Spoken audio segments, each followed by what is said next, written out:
Selamat datang di YouTube channel aku, SCF Channel. Nah, pada kesempatan kali ini saya akan buat video tentang cara kerja shock breaker depan motor bebek, teman-teman, yang model teleskopik seperti ini. Shocknya ya.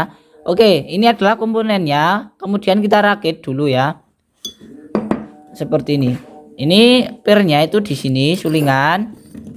Kemudian ini teflonnya di sini ya. Ini ya, plastik bentuknya seperti ini. Nah, ini sangat vital, jangan sampai nggak dipasang. Oke, ini seperti ini. Kemudian kita gambarkan seperti ini ya. Kalau kita pasang itu, ini kan masuk sini. Nah masuk sini ya. Kemudian ini masuk sini, bottom shocknya, lalu dibaut di sini, set gitu.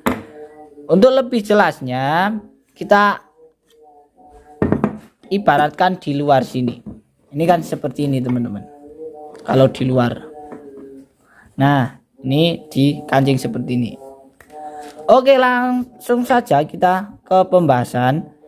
Di sini kan ada oli. Untuk smash, ini smash ya, itu 51 mili oli shock breaker.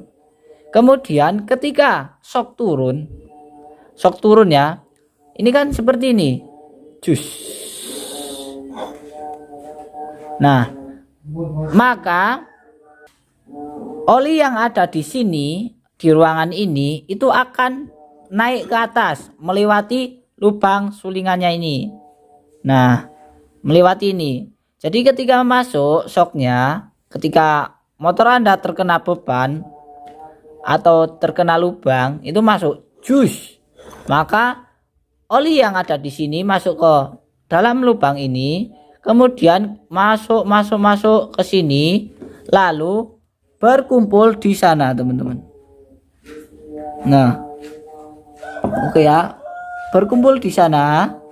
Kemudian ketika melewati atau sesudah lubang, itu oli yang ada di sini itu akan kembali lagi ke ruangan ini. Jadi berulang-ulang kali, naik turun. Nah, maka dari itu pastikan olinya itu sesuai dengan standar pabrik, teman-teman.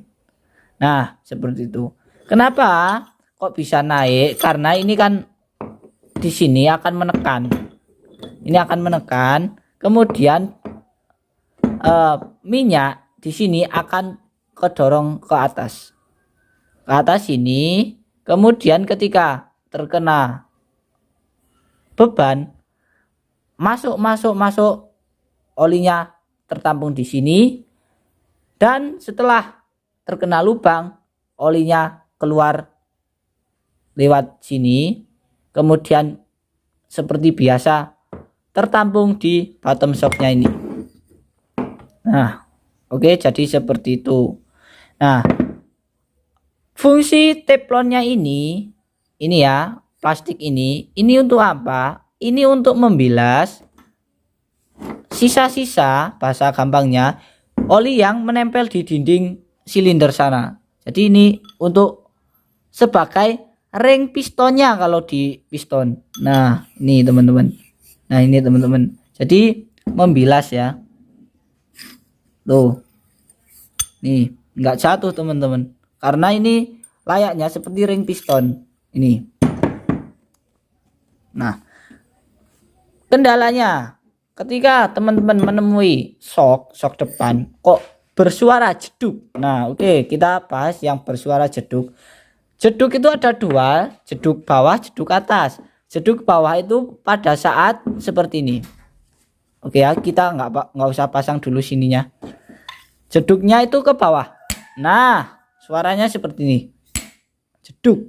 Pokoknya ada suara jeduk, tetapi saat masuk shocknya masuk, jeduk gitu.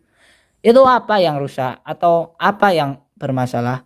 Biasanya lo ya, jeduk bawah itu disebabkan oleh oli yang berkurang. Jadi olinya itu di bawah standar, kemudian olinya atau silnya bocor.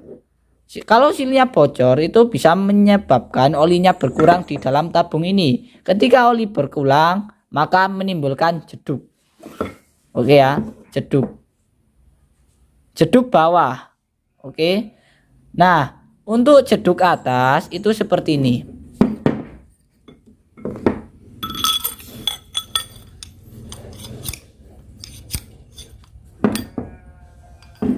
Kalau jeduk atas itu seperti ini.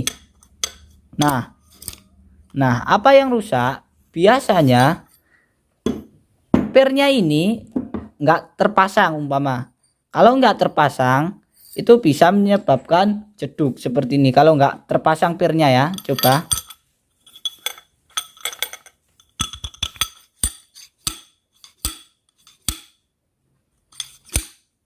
Ada suara jeduk. Nah, pir ini itu digunakan untuk peredam atau pir pantul. Jadi ketika naik itu tidak ada suara. Nah, ini teman-teman. Tuh. Nah, ketika sudah ada pir pantulnya kok masih jeduk ke atas, maka yang perlu kalian lihat itu di teflon bawah sini. Nah, ini pastikan tidak ada kendala. Maksudnya kalau kita masukkan pir sulingannya ini ya. Nah, itu presisi teman-teman. Jadi presisi.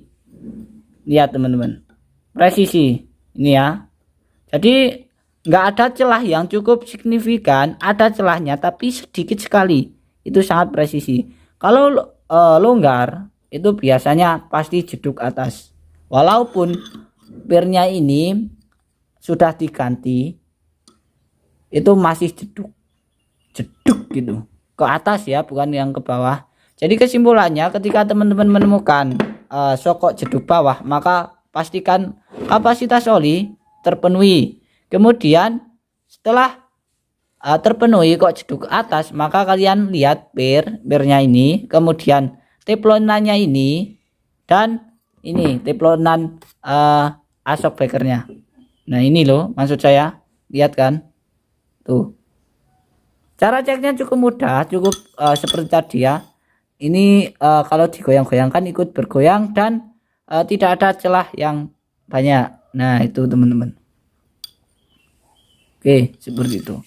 Oke, cukup sekian video dari saya, semoga bermanfaat. Jangan lupa like, comment, subscribe, dan aktifkan loncengnya. Sampai jumpa di lain kesempatan. Bye.